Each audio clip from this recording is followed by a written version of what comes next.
Bonjour mes élèves, تلاميذ الأعزاء. Aujourd'hui, on va voir la correction de l'exercice 1 du devoir à la maison numéro 2. Cet exercice est très important car il contient la révision de la leçon du repère, les coordonnées d'un vecteur, la distance entre deux points, le milieu d'un segment et l'équation réduite d'une droite. Bien sûr, on va étudier le cas des droites parallèles perpendiculaires. On va introduire la leçon de la translation. On va étudier une application sur le triangle particulier. Voici l'énoncé de l'exercice. Vous l'avez déjà. Dans la question A, on va calculer les coordonnées du vecteur AB. Bien sûr, on a la règle. Il faut retenir cette règle. On commence par le deuxième point, à la fin de la flèche. Puis, on remplace par les valeurs des coordonnées de A et B et on trouve moins de 1.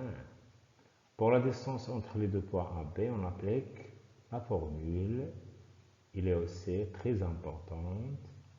Bien sûr, on a ici x, b moins x, a, ce sont les coordonnées de A, B, y, b moins y, a, c'est l'ordonnée de A, B. On les remplace directement car on l'a déjà calculé. X, b moins x, a égale à moins 2, y, b, y moins y, a égale à 1, c'est pas la peine de répéter les calculs. On trouve racine carrée de 5. Dans la deuxième question, on va montrer que A est le milieu du segment. On a les valeurs des coordonnées de A et les valeurs des coordonnées de O et C. Bien sûr, O c'est l'origine, donc il a pour coordonnées 0, 0. Bien sûr, la méthode et la règle dans la leçon.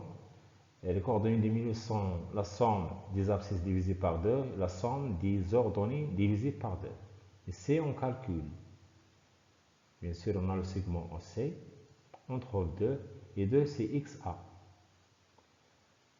Ici, YO plus YC divisé par 2 égale 2 sur 2 égale à 1. Et bien sûr, c'est YA. Donc, le point A, vérifier la propriété du milieu. Alors, A est le milieu du segment. Dans la troisième question, on veut déterminer l'entière du triangle ABC. Bien sûr, on a déjà calculé AB, on calcule AC par la formule de la distance qu'on avait déjà dans la question 1. On trouve racine 5. On sait déjà qu'on a AB égale à racine 5, donc AB égale à AC, d'où le triangle ABC isocèle en A. Attention, ici, il faut, avant de confirmer la réponse, il faut vérifier si le triangle est équilatéral. C'est-à-dire on va calculer BC pour éviter le cas, car si on trouve BC égale racine 5, on doit dire que le triangle ABC est équilatéral. Et on doit aussi vérifier s'il a un angle droit pour introduire le triangle rectangle.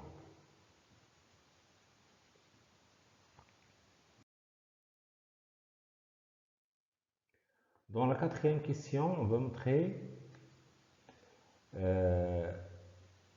que l'équation de la droite AB égale à moins 2x plus 2. On peut remplacer par les coordonnées de A et B, mais il vaut mieux répondre par la formule qu'on avait dans la leçon. On va calculer les paramètres M et N, bien sûr c'est la pente, et l'ordonnée à l'origine. Bien sûr, on a la règle et la formule de calcul. M, la pente égale y, b moins y, ax, b moins x, a. on calcule, on trouve moins 1 sur 2. Bien sûr, on va remplacer 1 par la valeur trouvée.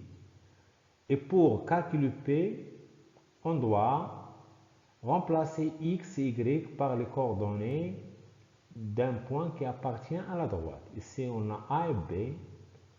On a choisi B, car c'est simple, il a pour abscisse 0. Donc, à la place de X, on met XB. À la place de Y, on met YB. On remplace par les valeurs et on trouve P égale à 2. Car moins 2, moins 1 demi fois 0 égale à 0. Il ne reste que P égale à 2. Alors, on a déterminé l'ordonnée à l'origine. Donc, AB a pour équation Y égale 1 demi X plus P. Pour la cinquième question, on a dans les hypothèses D une droite A pour équation Y égale 1 demi X plus 4. Vous pouvez remarquer ici que la droite D est parallèle à la droite AB car ils ont la même pente. Mais on veut, dans la question A, vérifier si C appartient à B. Donc, dans une telle question, si on veut vérifier qu'un point appartient à une droite, on remplace X par l'abscisse du point donné, puis on calcule Y. On a ici X égale à 4, on remplace X par 4 et on calcule. Ici, on a trouvé 2. Et 2, c'est l'ordonnée de C. Donc, C vérifie l'équation de D, alors C appartient à D. Supposons qu'on a remplacé X et on a trouvé ici un autre nombre différent de 2. On dit dans ce cas que C n'appartient pas à D. Supposons qu'on a trouvé ici moins 3. Donc, c'est différent de YC. Mais ici, on a trouvé 2. Dans la question B, on veut montrer que D est l'image de la droite AB par la translation de vecteur OA. D'abord,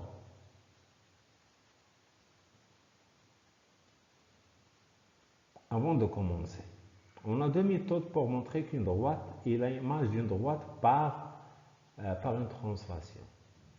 La méthode 1 montre que deux points de la droite AB ont leur image sur la droite D. La deuxième méthode, on utilise la propriété. On sait déjà que l'image d'une droite par une translation est une droite parallèle à cette droite.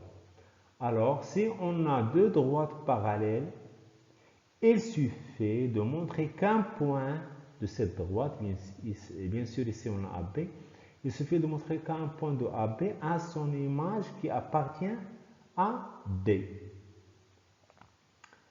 Donc, ici, on sait d'après la question 3 que A est le milieu de AC.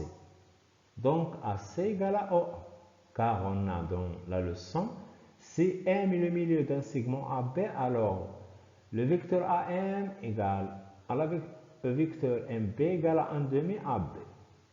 On l'applique ici, on trouve que AC égale à OA, car A est le milieu de AC.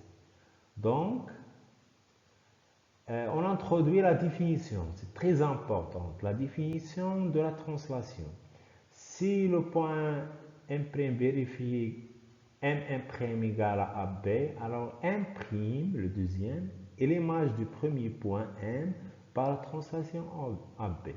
C'est ça qu'on va appliquer. Puisque AC égale à OA, et on a OA, I, et le vecteur de translation, alors C est l'image de A. Et puisque A appartient à B, bien sûr on applique ici la deuxième méthode qu'on a déjà parlé.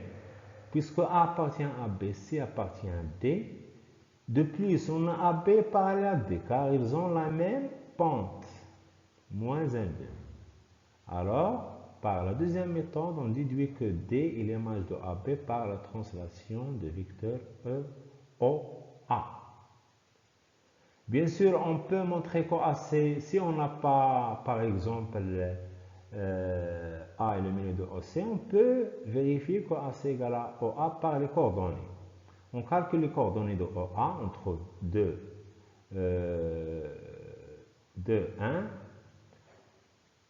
On calcule aussi les coordonnées de AC, on trouve aussi de 1. On déduit que AC, ici c'est le vecteur AC égale à OA. Mais dans ce cas, on a simplement utilisé le fait que A est le milieu de O.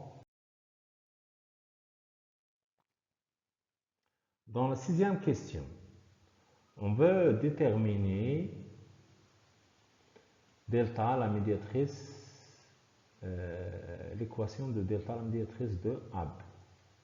Donc, d'après la définition de la médiatrice, delta est perpendiculaire à AB et qui passe par, ici c'est le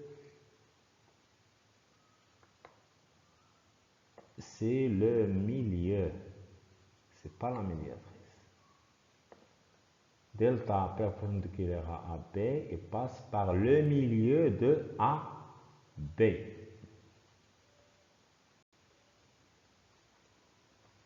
On a delta,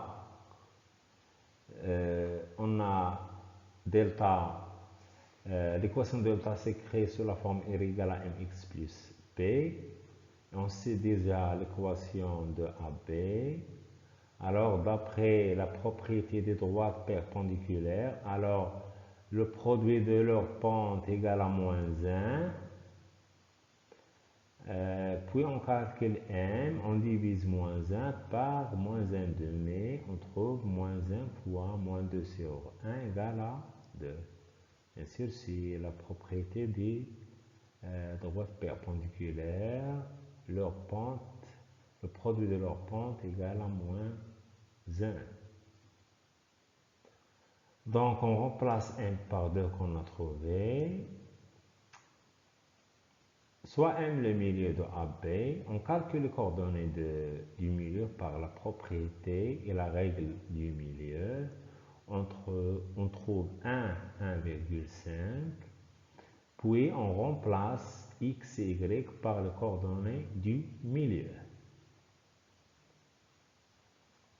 xn, yn de 1,5. On calcule, on trouve moins 0,5. C'est l'équation de la... Voici la figure, elle contient tous les éléments, la droite AB, la droite D. La droite D, c'est l'occasion de voir la méthode qu'on a déjà vue. On considère deux points, on donne AX0, on calcule dans l'équation de D, on trouve 4, on donne AX2, on calcule, on trouve 3, puis on trace la droite D. Vous voyez ici OA et AC, la droite delta, ici. Donc on a ici tous les éléments de l'exercice sur la figure. À bientôt. Dans la prochaine vidéo, on va voir la correction de l'exercice 2. Il est aussi très important. À bientôt.